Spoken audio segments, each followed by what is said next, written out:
We've talked so far about stops and fricatives. Next up are the affricates, which are a combination of a stop and a fricative, both in the transcription. So you can see here, for example, that we have a combination of t and sh to make ch.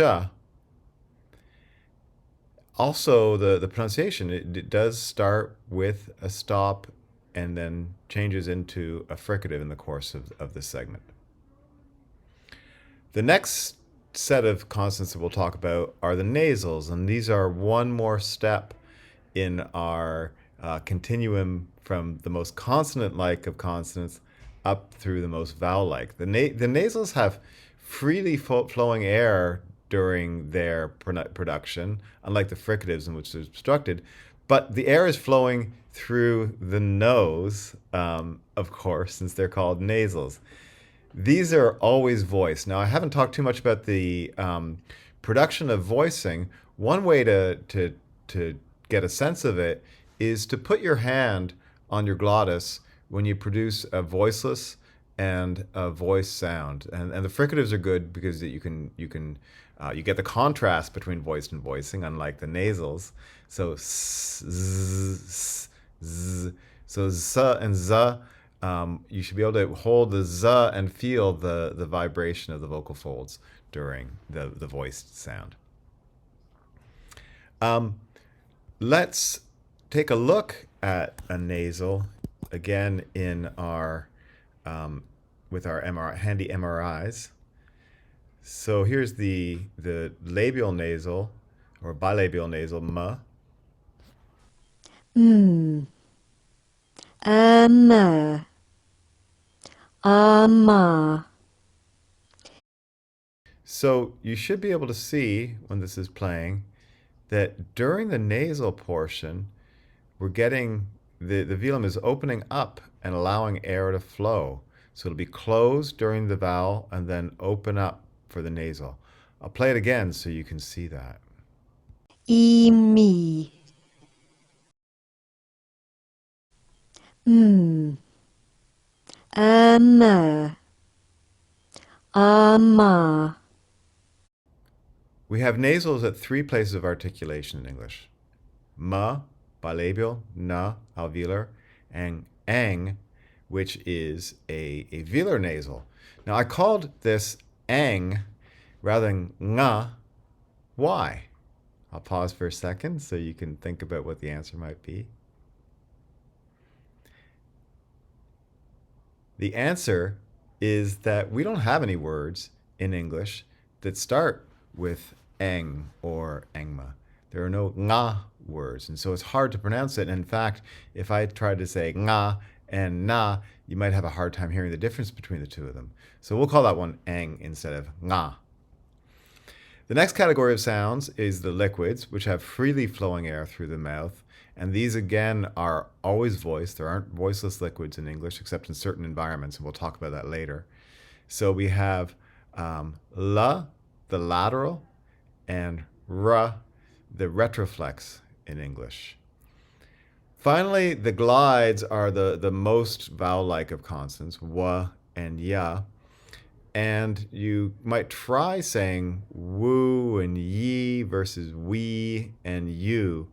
And what you should be noticing as you say those is that woo, you're basically at the same, your mouth is in the same configuration for the vowel and the consonant, and same in ye, whereas we and you, you're changing between the vowel and the consonant. So in some theories of phonology, wa is just the consonant version of oo, and ya is the consonant version of e. We'll look at the MRIs one more time. Here for wa, you find wa in the other symbols because there is no labial velar category in place of articulation here. So we'll go over there, and here's wa. U. Awa.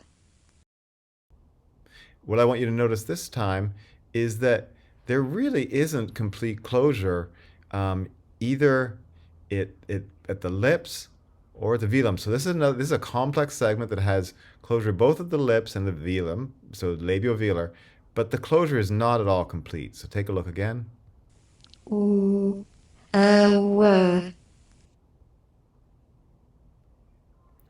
As you should have noticed, I've been saying that this set of consonants doesn't have contrasts in voicing. The nasals, liquids, and glides are always voiced in general in English, but many English consonants, and these are the ones that get called obstruents, are the ones that do different voicing, like the following stops, fricatives, and affricates. Articulate them with me and pay attention to where your mouth is closed when you articulate each one. Pa, ta, ka.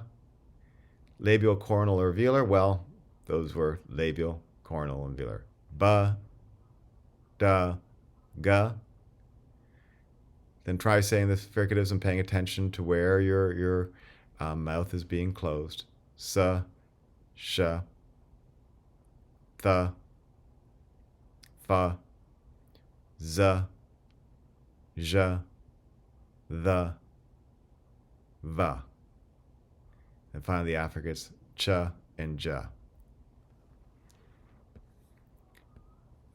Here is a chart then showing the consonants grouped into these three major places of articulation. So coronal, as you should recall from your reading, are the consonants that are made with the tip of the tongue. Velars are the consonants that are made with the back of the tongue. And labials are the ones made with the lips. Now, where's ha? And actually, wa, by the way, it could be is both labial and velar, as we saw a moment ago.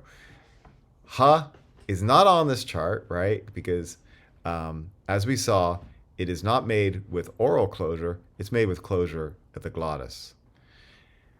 Within the categories labial and coronal, we can make finer distinctions. So we have both bilabials in English and labiodentals. The oral stops and the nasals are bilabial, whereas the fricatives, fa, va, are labiodental. We have interdental alveolar and palatal alveolar coronals in English as well. When we describe consonants, we do it in a standard order. We start with voicing, then we go on to place, and then we go on to manner. Now notice that for the consonants that don't contrast in voicing, we don't usually specify whether they're voiced or voiceless. So in these examples here, we wouldn't say voiced labial glide, for example. We just say labial glide. In the discussion section this week, we'll be asking you to create descriptions for consonants and to test your classmates on whether they can say the sounds and write the IPA symbol. So, for example, you would say to your classmate, for example, perhaps a voiced labial stop, and see if they would come up with ba and be able to write down ba.